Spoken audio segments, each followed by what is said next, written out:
8 मार्च जागतिक महिला दिन हे शुभेच्छा, कोट्स, ग्रीटिंग्स आणि ॲप्रिशिएशन पोस्टद्वारे सेलिब्रेट केला जातो. तर महिला दिन साजरा करण्याचा मुख्य उद्देश महिलांमधलं प्रचंड साहस, त्याग, दयाळूपणा आणि कर्तृत्वाला ॲप्रिशिएट करणं आहे.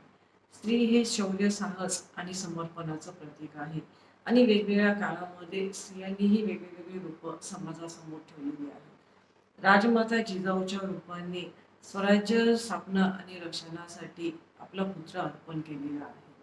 पुण्यश्लोक अहिल्याबाई होळकरच्या रूपाने ती एक उत्तम शासक आणि तत्वज्ञानाचं प्रतीक आहे.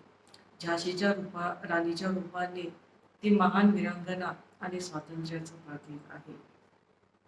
सावित्रीबाई फुलेच्या रूपाने ती एक आदर्श शिक्षिका आहे आणि मदर टेरेसाच्या रूपाने गरिबांसाठी जीवन वाहून गेलेल्या समर्पणाचं ते प्रतीक आहे.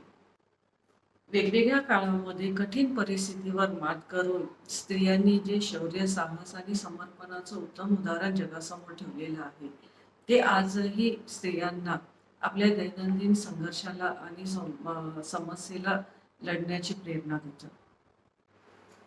खरं तर 24/7 होल लाईफ मरेपर्यंत ऑन ड्युटी असणाऱ्या स्त्रियांच्या त्याग, समर्पण आणि संघर्षाला एकच दिवस ग्रीटिंग्सद्वारे अप्रिशिएट करणं अपुरं पडतं.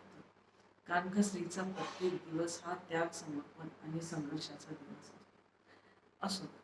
आपण महिला दिनाच्या दिवशी विविध क्षेत्रामध्ये यशस्वीरित्या काम केलेल्या स्त्रियांचा आपण सन्मान करतो.